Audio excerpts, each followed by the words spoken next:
राम राम। शिव जी अपनी प्रतिज्ञा याद करके बड़ के पेड़ के नीचे पद्मासन लगाकर बैठ गए। शिव जी ने अपना स्वाभाविक रूप संभाला, उनकी अखंड समाधि लग गई। तब सती जी के लाश पर रहने लगी। उनके मन में बड़ा दुख था। इस रहस्य को कोई नहीं जानता था। उनका एक एक दिन युग के समान बीत रहा था। सती जी के हृदय में नित्य नया और भारी सोच हो रहा था कि मैं इस दुख समुद्र के पार कब जाऊंगी।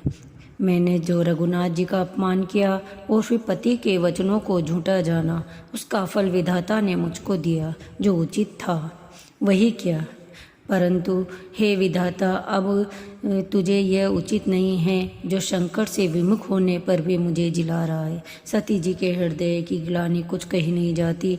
बुद्धिमती सती जी ने मन में श्री रामचंद्र जी का स्मरण किया और कहा, हे प्रभु, यदि आप दीन दयालु हैं और वेदों ने आपका यह यश गाया है कि आप दुख को हरने वाले हैं, तो मैं हाथ जोड़कर विनती करती हूँ कि मेरी यह देह जल्दी छूट जाए।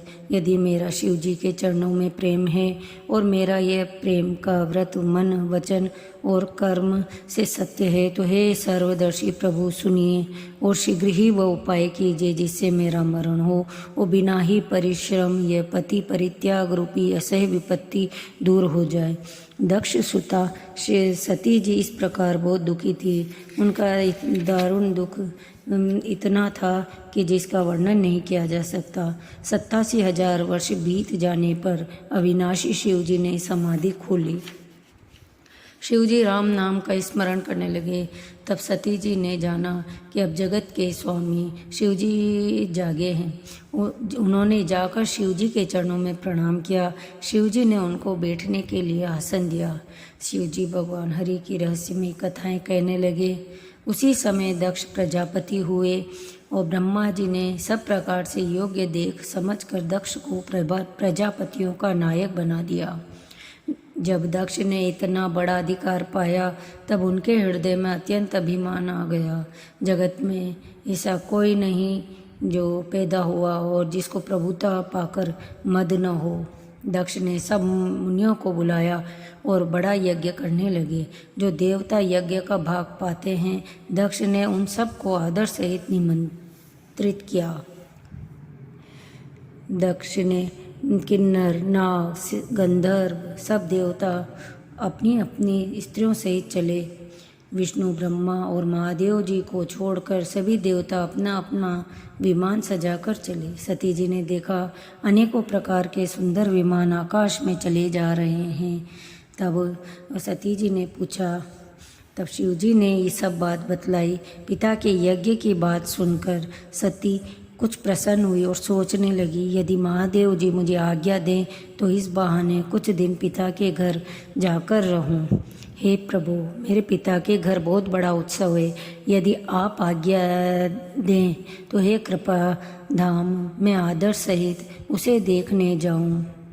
शिव जी ने कहा, तुमने बात तो अच्छी कही, पर मेरे मन को भी पसंद आई, पर उन्होंने न्योता नहीं भेजा, यह अनुचित है। दक्ष ने अपनी सब लड़कियों को बुलाया है, किंतु हमारे वैर के कारण उन्होंने तुमको भी भुला दिया।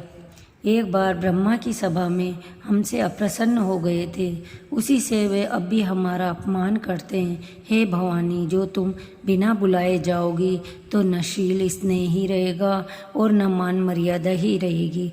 यद्यपि इसमें संदेह नहीं कि मित्र, स्वामी और पिता गुरु के घर बिना बुलाए भी जाना चाहिए, तो भी जहाँ कोई विरोध मानता हो उसके घर जाने में कल्याण नहीं होता। शिव जी ने बहुत प्रकार से कहकर देख लिया, किंतु जब सती जी किसी प्रकार भी नहीं रुकी, तब त्रिपुरारी महादेव जी ने अपने मुख्य गणों को साथ देकर उनको विदा किया। भवानी जब पिता दक्ष के घर पहुंची, तब दक्ष के डर के मारे किसी ने उनकी आव भगत नहीं की। केवल एक माता भले ही आदर से मिली, बहनें बहुत मुस्कुराती हुई मिली। दक्ष ने तो उनकी कुशल तक नहीं पूछी। सती जी को देखकर उल्टे उनके सारे अंग जल उठे। तब सती ने जाकर यज्ञ देखा तो वहाँ कहीं भी शिव जी का भाग दिखाई नहीं दिया।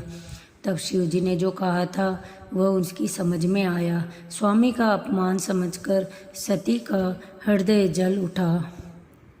सती जी को बड़ा क्रोध आया। माता ने उन्हें बहुत प्रकार से समझाया बुझाया, परंतु उनसे शिव जी का अपमान सहा नहीं गया और इससे उनके हृदय में कुछ भी प्रबोध नहीं हुआ। तब वे सारी सभा को हठपूर्वक डांट कर क्रोध भरे वचन से बोली, हे सभासदों और सब मुनीश्वरों, सुनो, जिन लोगों ने यहाँ शिव जी की निंदा की या सुनी है उन सबको उसका फल तुरंत ही मिलेगा और मेरे पिता दक्ष भी भली भांति पछताएंगे। जहाँ संत शिव जी और लक्ष्मीपति विष्णु भगवान की निंदा सुनी जाए वहाँ ऐसी मर्यादा है कि यदि अपना वश चले तो उस निंदा करने वाले की जीभ काट ले और नहीं तो कान मूंद कर वहाँ से भाग जाए। त्रिपुर दैत्य को मारने वाले भगवान महेश्वर संपूर्ण जगत के आत्मा हैं। वे जगत पिता और सबका हित करने वाले हैं। मेरा मंद बुद्धि पिता उनकी निंदा करता है और मेरा यह शरीर दक्ष ही के वीर्य से उत्पन्न है। इसलिए चंद्रमा को ललाट पर धारण करने वाले वृषकेतु शिव जी को हृदय में धारण करके मैं इस शरीर को तुरंत ही त्याग दूंगी। ऐसा कहकर सती जी ने योगाग्नि में अपना शरीर भस्म कर डाला। सारी यज्ञशाला में हाहाकार मच गया। सती का मरण सुनकर शिवजी के गण यज्ञ विध्वंस करने लगे। यज्ञ विध्वंस होते देखकर मुनीश्वर भृगु जी ने उसकी रक्षा की। ये सब समाचार शिव जी को मिले। तब उन्होंने क्रोध करके वीरभद्र को भेजा। उन्होंने वहाँ जाकर यज्ञ विध्वंस कर डाला और सब देवताओं को यथोचित दंड दिया। दक्ष की जगत प्रसिद्धि वही गति हुई जो शिव द्रोही की हुआ करती है।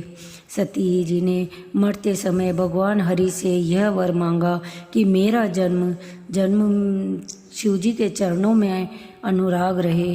इसी कारण उन्होंने हिमाचल के घर जाकर पार्वती के शरीर के रूप में जन्म लिया।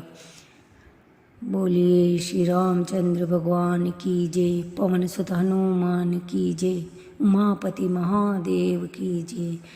इससे आगे की कथा अगले अंक में। कृपया मेरा चैनल सब्सक्राइब करें।